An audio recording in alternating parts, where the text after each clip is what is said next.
Welcome to Simran IAS YouTube channel. This is video lecture on Learn by Maps History. तो आज वाले lecture में हम बात करेंगे सेकंड डायनेस्टी की, दूसरी जो थी वंश, दिल्ली सल्तनत के दूसरे वंश खलजी वंश की। जो इससे जो पहला वंश था वो था गुलाम वंश, जिसे स्लेव डायनेस्टी बोलते हैं। बलबन आखिरी पावरफुल किंग था। उसकी डेथ के बाद उसका बेटा, फिर उसका ग्रैंडसन रूल करता है, लेकिन वो इतना पावरफुल नहीं थे जितना बलबन था। और इसी टाइम पे जो टर्किश नोबल्स थे वो अपनी मोनोपली जो है वो जमा रहे थे हाई ऑफिसेस पे, जितनी भी बड़ी बड़ी पोजीशंस थी।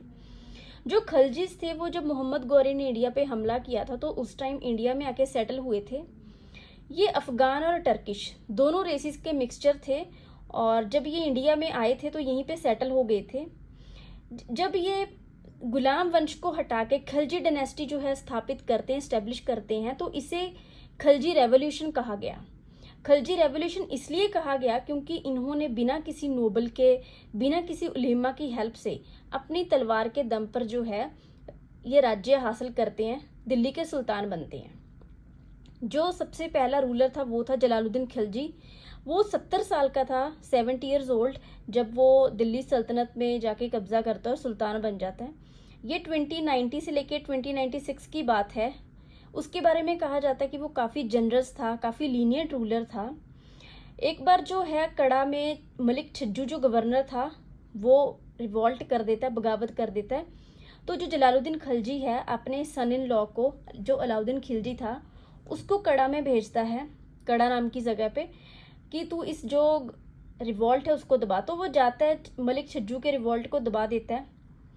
अलाउद्दीन खिलजी जो था वो देवगिरी पे हमला करता है और वहाँ से उसको बहुत पैसा मिलता है, और फिर जलालुद्दीन खिलजी का मर्डर करके खुद सुल्तान बन जाता है दिल्ली का। एक जो था अलाउद्दीन खिलजी, वो फर्स्ट सल्तनत का सुल्तान था, दिल्ली सल्तनत का फर्स्ट सुल्तान था जो साउथ इंडिया में एक्सपेंशन करता है।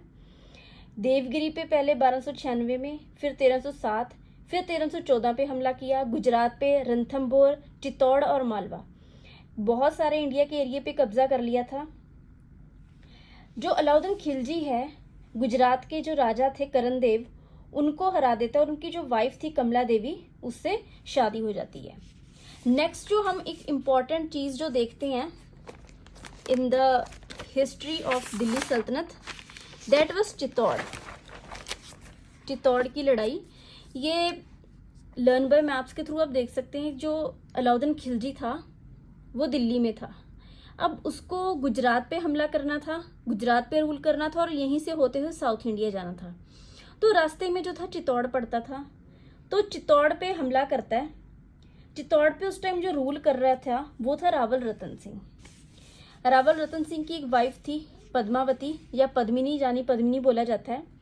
ये जो स्टोरी है वो मलिक मोहम्मद जैसी की एक बुक है पद्मावत, उससे ली गई है, जिसपे एक फिल्म भी बनी थी। तो जो अलाउद्दीन खिलजी है वो चित्तौड़ में जाके किले की घेराबंदी कर लेता, तकरीबन 8 महीने तक किले की घेराबंदी रहती है। जो रावल रतन सिंह था, थोड़ा सा उसने पीस निगोसिएशन करने की भी कोशिश की, और पद्मावत किताब के मुताबिक कि जो अलाउद्दीन खिलजी है वो रानी पद्मिनी को देखने की शर्त रखता है। तो कहा जाता है कि उसको बोला गया कि तुझे जो है रानी पद्मिनी को बुलाया गया, और शीशे में से उसकी परछाई जो थी वो अलाउद्दीन खिलजी को दिखाई गई।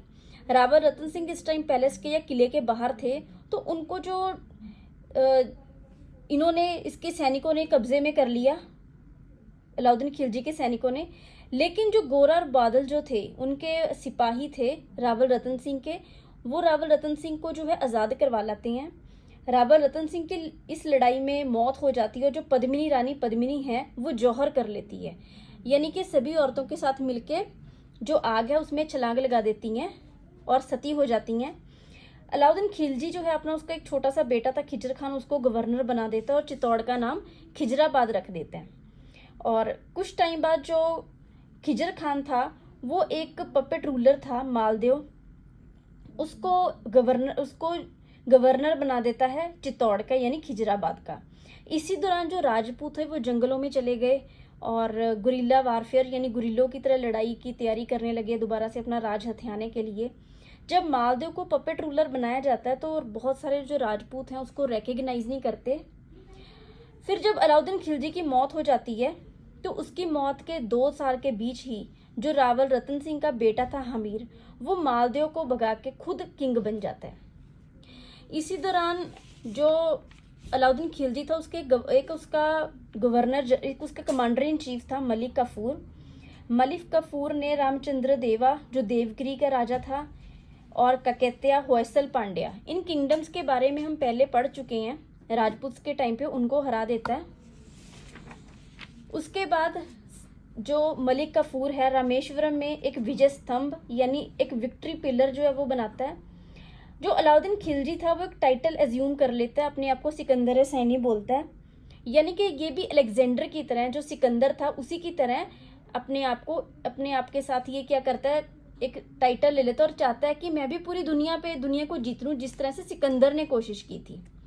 अपने बेटे खिजर खान को किंग बना देता है और जो मलिक काफूर है, सारी पावर मलिक काफूर के पास रहती है।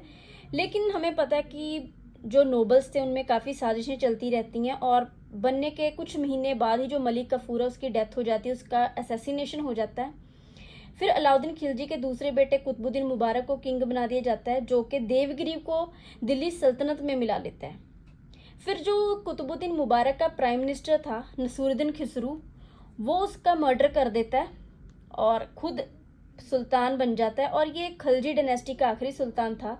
बाद में गयासुद्दीन तुगलक जो था वो 1320 में आके इसको भी गद्दी से उतार देता है। तो इस तरह जो खलजी डायनेस्टी थी, खलजी वंश था, वो खत्म हो जाता है। थोड़े से हम एडमिनिस्ट्रेशन के बारे में पढ़ेंगे कि जो अलाउद्दीन खिलजी था, ये खलजी वंश की एडमिनिस्ट्रेशन जो थी वो कैसी थी। सबसे पहले जो अलाउद्दीन खिलजी था वो पावर में आके 4 ऑर्डिनेंस जारी करता है। सबसे पहले तो जितने भी नोबल्स उनकी प्रॉपर्टीज को कन्फिस्केट कर लेता है। दूसरा, इसने एक रूल बनाया कि जितने भी नोबल्स होंगे, कोई भी जागीरदार होंगे, वो अपने बच्चों की आपस में शादियां नहीं करवाएंगे। इसके पीछे रीज़न था कि अगर ये आपस में शादियां करवाएंगे तो अगर 2 नोबल्स अपने बच्चों की आपस में शादियां करेंगे तो वो दोनों स्ट्रांग ना बन जाएं और कहीं रिवॉल्ट ना कर दें। तो इसके पीछे ये रीज़न था। इसने सीक्रेट मीटिंग जो होती थी, पार्टीज थी, उस पर भी बैन लगा दिया और काफ़ी सारे जो थे स्पाइज रखे, काफ़ी सारे जो कि पूरी एडमिनिस्ट्रेशन के ऊपर नज़र रखते थे। दूसरा जो आता है मिलिट्री रिफॉर्म्स आता है। अलाउद्दीन खिलजी के पास बहुत बड़ी स्टैंडिंग आर्मी थी और ये फर्स्ट सुल्तान था जो अपनी आर्मी को कैश में पे कर रहा था। एक इसने दाग एंड हुलिया सिस्टम लेके आया। हर जो हॉर्स था, घोड़ा था, उसके माथे के ऊपर सीख लगा के ब्रांडिंग करी गई और हर जो सोल्जर था उसका चेहरा उतारा गया। ये चीज़ हमें फरिश्ता से पता चलती है। एक इसकी सबसे इम्पोर्टेंट चीज़ थी वो थी मार्केट रिफॉर्म्स। 4 तरह की मंडियाँ थी। एक ग्रेन मार्केट थी, एक cloth, sugar and fruit oil market थी, एक में हॉर्सेस, स्लेव और कैटल खरीदे बेचे जाते थे, एक मिसलेनियस जिसमें घर का जो और ज़रूरी सामान जो था वो खरीदा बेचा जाता था, एक ऑफिशियल जो था वो अपॉइंट किया जाता जिसे शाणाई मंडी बोला गया था। इसका जो मेन काम था वो था इंचार्ज ऑफ मार्केट था और जितनी भी ज़रूरी कीमतों की यानी ज़रूरी चीज़ें थी, एसेंशियल कमोडिटी थी, उनकी प्राइसेस पे नज़र रखता था। और लैंड फॉर्म्स भी किए, रेवेन्यू डिपार्टमेंट एस्टेब्लिश किया जिसे दीवान मुस्तकरार बोला जाता था। जो नॉन मुस्लिम्स थे उनके ऊपर जजिया टैक्स, प्रोटेक्शन टैक्स लागू किया गया। इन्होंने, अलाउद्दीन खिलजी ने लैंड की मेजरमेंट की, फर्स्ट दिल्ली का जो रूलर था जिन्होंने लैंड की मेजरमेंट की। कलेक्शन ऑफ लैंड रेवेन्यू जो था वो कैश में कलेक्ट किया जाता था।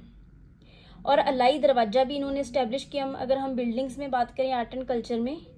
और इसके बाद जो नई डायनेस्टी है वो तुगलक वंश था। इसके बारे में हम नेक्स्ट लेक्चर में पढ़ेंगे। Thank you for watching.